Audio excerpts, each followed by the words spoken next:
Boom, boom, boom, boom. Hey guys, what's going on?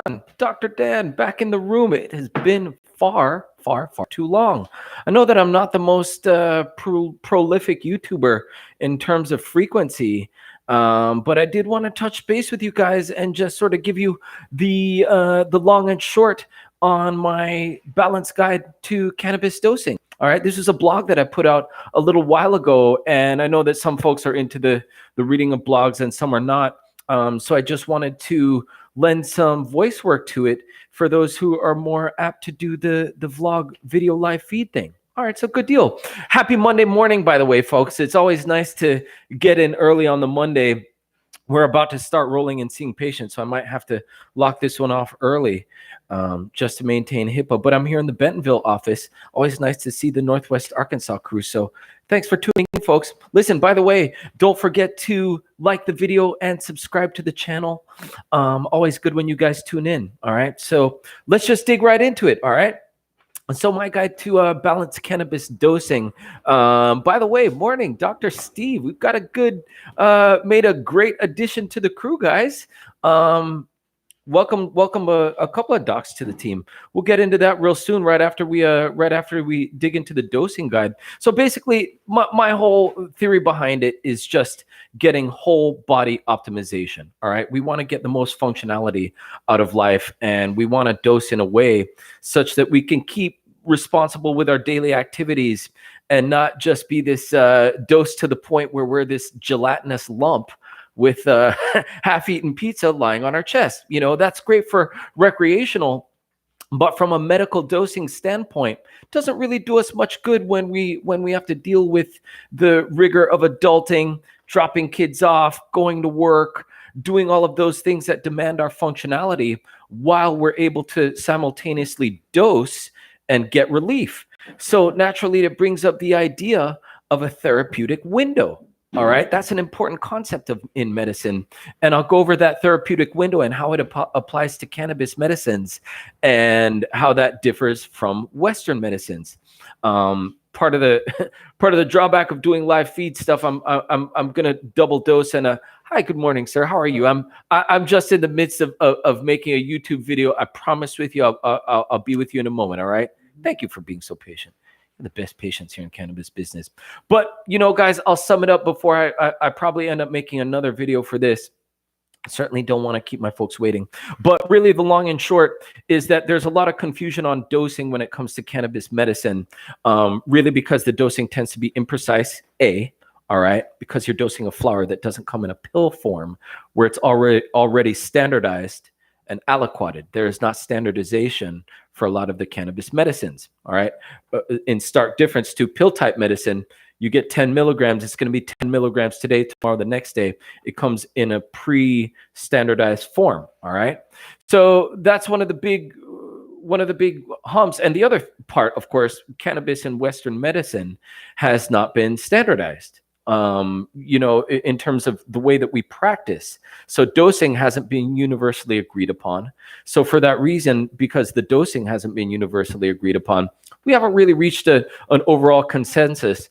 But with the caveat, even though we haven't reached a consensus here in Western medicine, there are international societies, for example, the International Society of Cannabis Medicine, that has established standards. And just, you know, I'll give it to you guys, is 5 milligrams of whole flower. But, you know, more importantly, we're dosing a flower, so there's difficulty in that. All right, so why is dosing for medical marijuana different than dosing for recreational? That's really the big difference. Well, it's straightforward. Recreational, it boils down to intent. You know, when you're recreating for fun, well, you're having fun. And if you're having as much fun as you want, that means you can get as high as you want. The question of functionality certainly doesn't come into play. Now, when we're dosing to relieve symptoms, for example, low back pain, which is a very common pain complaint, lumbago with sciatica, anxiety, insomnia, PTSD, that sort of thing. We're looking to relieve symptoms, but we're going to have an upper limit to which we don't want to relieve our symptoms to the point where we're compromising our functionality. In other words, that upper limit of the therapeutic window where you're getting too high and you can't go about your daily functions because you've just taken in too much cannabis. You're couch locked. All right. So the subject of therapeutic window and that biphasic dose response curve of cannabis, fancy word for just the normal bell-shaped curve, Gaussian distribution, the normal curve, all right, up to a certain point, all right, when cannabis will have a good therapeutic use and you'll get relief, but after you hit that inflection point, you're going to have decremental benefit. You're going to have a decline as you take a higher dose, as the dose increases and you go over a certain point, it's going to have less and less effectiveness. And the CB receptors are going to withdraw back into the cell because you're going to reach a point where you're going to have declining benefit and it's going to become more psychotoxic than it will be useful. By psychotoxic, I don't mean cell death. I just mean the psychotropic effects can be not debilitating, but can slow you down to the point in terms of reaction time, processing speed, that sort of thing. Okay, so I just wanted to open up the window to that so you guys could just get a little look on the inside. Looks like I'm going to have to tap out early, which is certainly unfortunate. But I'll get back to this, guys. I just wanted to let you know less is more when it comes to this game. That's why I'm always preaching about the microdosing. It is 9 o'clock. I do think I've run myself out of time. I think I'm going to try and make this more an edited video than a live stream, right here, because I think I sort of cut my legs off early. But nonetheless, guys, moderation is key.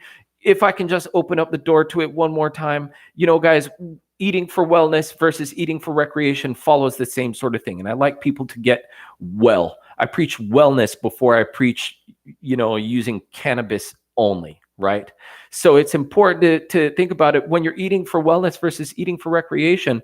Eating for wellness, you're going to take in less total calories, more fiber, more micronutrients when you include these green vegetables and fibrous stuff, and low fat and higher protein ratio, more complex carbs, more fiber, that sort of thing, less processed carbs. Versus, when you're eating for recreation, you don't really have as much of a caloric limit. You're eating for fun, maybe emotional eating, higher fat to lean protein ratio, more total calories, less micronutrients, those micronutrients that form the microbiota of our gut, which keep our gut healthy. You can see very plainly, more is not better. Okay, more is not better when you take in that larger meal, that larger bolus, that larger amount of calories is not going to work to our benefit. It's going to work to a detriment to our health. So you can see the corollary there, the parallel to when it comes to cannabis dosing. You can have an upper limit beyond which you're not going to have more use. You're not going to drive further in your car if you fill it up beyond the full point in the gas tank. All right, y'all see it. Boom. That's my story. I'm sticking to it. Dr. Dan, y'all have a wonderful Monday. Over and out. Had to pack it up quick. All right. Good.